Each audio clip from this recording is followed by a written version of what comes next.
Hi everyone, today I'm going to be unboxing, setting up, and trying out this Yardworks push reel mower. And it was on sale for $99 at Canadian Tire. It has a 2-year limited warranty. It says it has contact-free blades, lightweight design,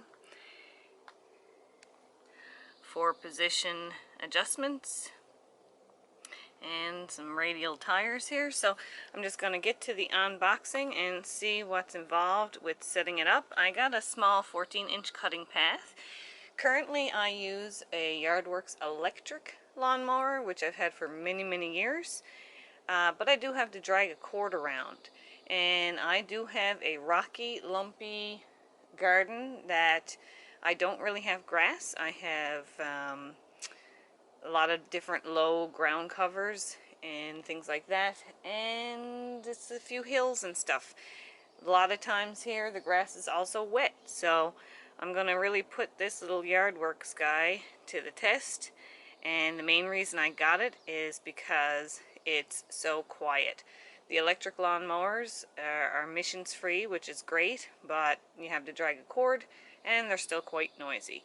So I wanted something much more quiet, and hopefully this one will work out for me. So I'm not sure if my camera was recording, but to put the base part on here is pretty easy. You just squeeze it, and there's two little sort of knobs there that the holes fit into.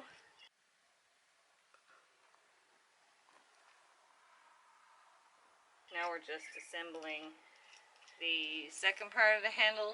You don't really need to see any of this, I don't think. It's pretty straightforward stuff here. We're just going to put the bolts through the holes and put the little wing nuts on.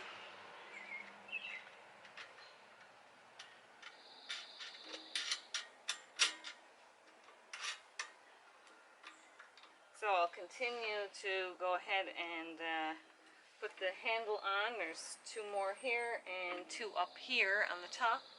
And then we're going to go and test this little push reel mower out on our lawn. Well, I have to say it was fairly easy to put together. However, the top 2 nuts here, wing nuts, were extremely tight. It was really hard to get the bolts through. But other than that, pretty simple stuff. Just we have 6 wing nuts and bolts here holding the handles together, and essentially just squeeze the bottom and slip it into the base. And now it's time to give it a try. Okay, so it's not the heaviest machine. However, it's not the lightest either if you have injuries and things. So I got the 14-inch one here, and here on the bottom you can see the adjustment settings.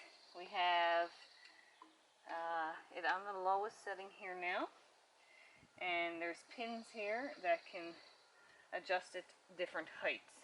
Or do we have it on the highest? Let me see. No, we have it on the highest setting here, and we can go down to the lowest setting, which is pretty tight to the ground. So I think I'm going to come up 1. That's pretty easy to set. And we'll give it a try on this wet grass and weeds and see what happens. Okay, so I already think that that's a little too low, so we're going to come up another notch here. I'm going to skin the grass.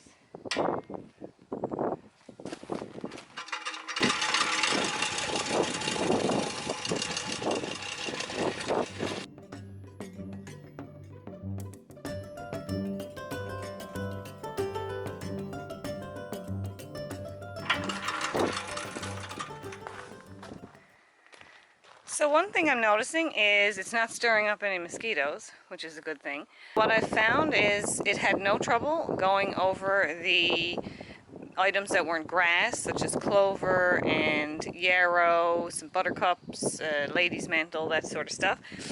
You do have to backtrack on damp grass, so if you go in one direction, come back over it again, because of course if the grass is sort of damp like it is there today, it's going to pack down a little bit. So I need to do 2 directions, which is a little more labor intensive, but I don't have to bend down and be picking up a cord, so that's better on my back. So I'm going to finish this off here, and then we're going to go to a little bit hillier area of the lawn.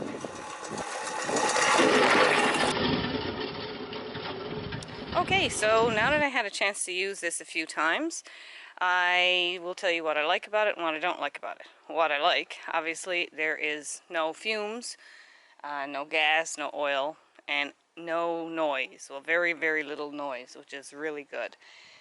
There's no cord, as with my electric mower that I have to bend down and pick up.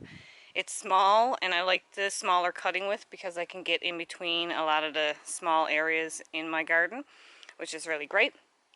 And it doesn't stir up insects as bad as the electric mower or gas mower would.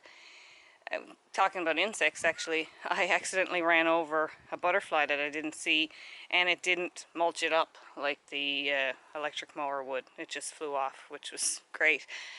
What I don't really like about it is you do have to clean up your lawn, so make sure there's no sticks, heavy leaves, or twigs anywhere on the lawn, and it won't mulch up the leaves. So I'm still going to use my electric mower maybe twice a year to do, you know, once in the spring and in the fall to mulch up all the stuff that's on my lawn, because I don't rake.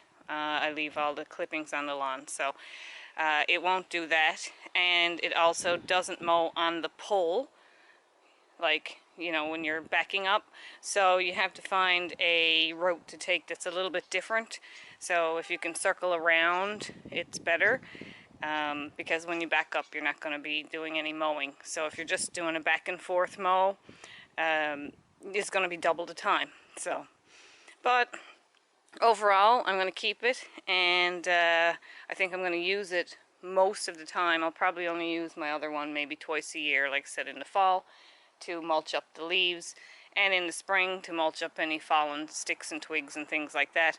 And I just got to be a little bit more diligent to pick any little rocks and stuff off my lawn. And this one, it's easy to whip out and just, you know, run over a little bit of, if you want to do a little bit of trimming real quick, it's easy to store, take out, and just run over your lawn real quick and have it, you know, trimmed up. So I like it, and I will link it in the description box below for you if it's something you're interested in.